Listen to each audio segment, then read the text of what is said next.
अस्सलाम वालेकुम दोस्तों, आज मैं आपके लिए एक बहुत ही ज़बरदस्त हैरान कर देने वाली रेसिपी लेकर आई हूँ, जिसे देखने के बाद आपका फ़ौरन ही दिल करेगा कि आप इसे फ़ौरन से जाकर बना लें। घर में मौजूद आपके किचन में मौजूद चीज़ों से ये बन के तैयार हो जाएगी, बहुत ही कम सामान के साथ में। और ये इतनी लज़ीज़ रेसिपी है कि यकीनन आप इसे बार-बार बनाना पसंद करेंगे। आप इसे एक बार बना लेंगे तो आप इसको रखकर कई महीनों तक खा सकते हैं। आज मैं आपको विलेज स्टाइल ये रेसिपी बता रही हूँ, गाँव की बहुत ही मशहूर रेसिपी है। इसके आगे सालन भी आपको अच्छा नहीं लगेगा। अगर अ, आपको बिल्कुल भी भूख नहीं है, आप ये खाएँगे तो आप जब इसे खाने बैठेंगे, तो आप इसके साथ एक की जगह 2 रोटी खाने पर मजबूर हो जाएँगे। आपका खुद ही दिल चाहेगा कि आप इसके साथ खाना खाएँ।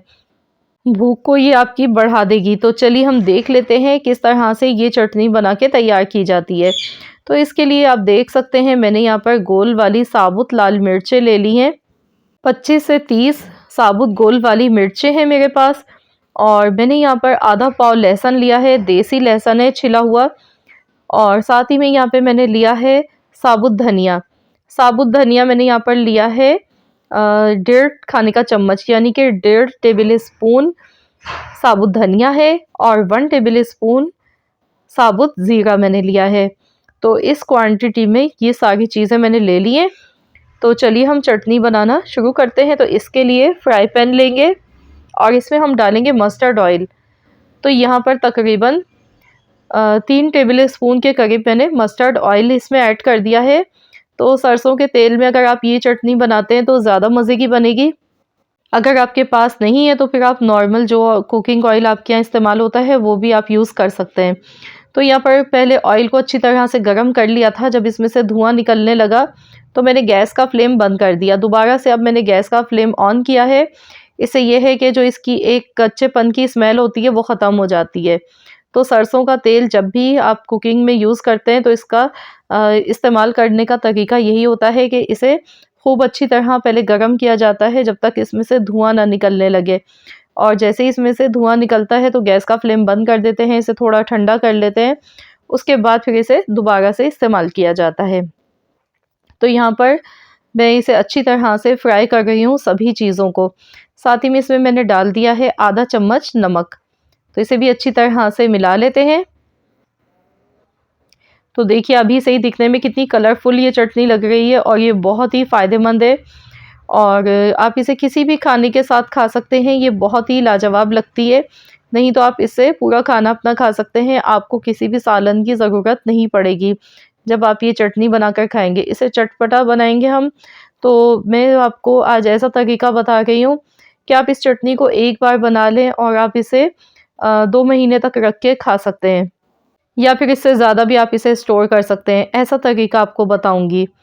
तो यहाँ देखिए मैं अच्छी तरह से सभी चीज़ों को फ्राई कर रही हूँ कि इनका जो कच्चापन है वो ख़त्म हो जाए। हल्की आंच पर बिल्कुल आपने इन्हें पकाना है। गैस का फ्लेम मैंने यहाँ बंद कर दिया है।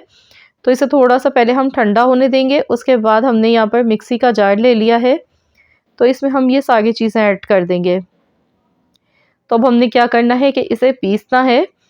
तो मैं यहाँ पर इसे थोड़ा-सा दरदरा सा पीसूँगी, बहुत ज़्यादा इसको एकदम नहीं बारीक पीसिएगा, वरना ये अच्छी नहीं लगेगी दिखने में।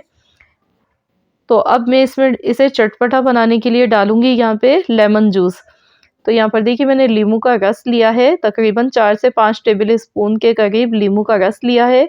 इससे खटास इसमें बहुत अच्छी-सी आएगी और इसकी शेल्फ लाइफ भी बढ़ जाती है इस तरह से, और चटपटापन भी इसमें आ जाएगा। तो यहाँ देखिए मैंने इसे पीस लिया है इस तरह से, दरदरा सा देखिए मैंने पीसा है चटनी को, ये देख सकते हैं आप, ये देखिए।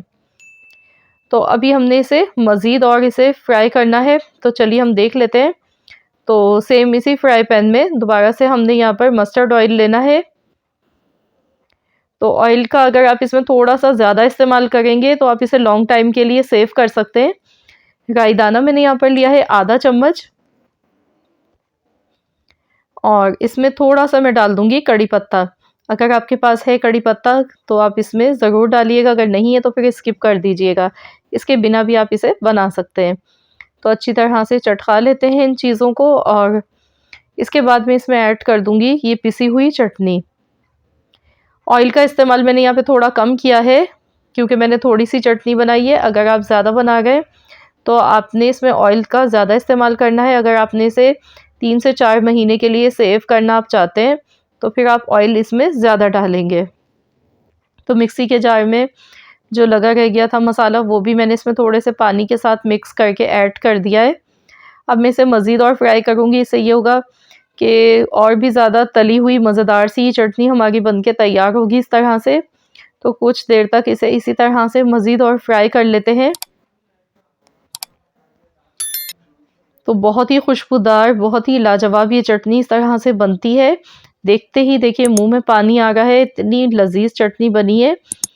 तो इसे अच्छी तरह से लेकिन आपने फ्राई करना है, क्योंकि मैंने इसमें थोड़ा-सा पानी शामिल कर दिया था। तो इसे इतना पकाएँगे कि पानी जो है वो अच्छी तरह से इसका ड्राई हो जाए। तो इसमें मज़ीद और कुछ भी डालने की ज़रूरत नहीं है, इसी से फ्लेवर बहुत ही ज़बरदस्त आएगा। आपने देखा कितनी कम चीज़ों के साथ ये चटनी बनके तैयार होती है।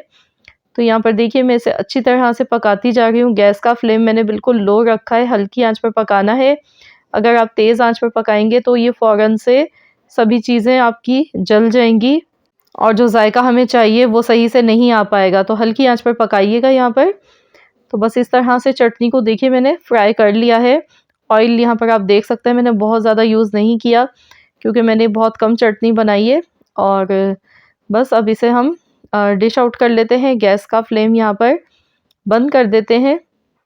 मैं आपको दिखा देती हूँ इसकी फाइनल लुक। ये देखिए, तो ये दिखने में इस तरह की है। जब ऑयल इसमें देखिए इस तरह से अलग से बिल्कुल सेपरेट हो जाए तो आप समझ जाइए कि ये चटनी बिल्कुल बनके आपकी तैयार हो चुकी है। ये देखिए माशाल्लाह बहुत ही ज़बरदस्त लग रही है दिखने में। तो चलिए गैस का फ्लेम यहाँ पर मैं बंद कर देती हूँ और मैं इसे निकाल लेती हूँ।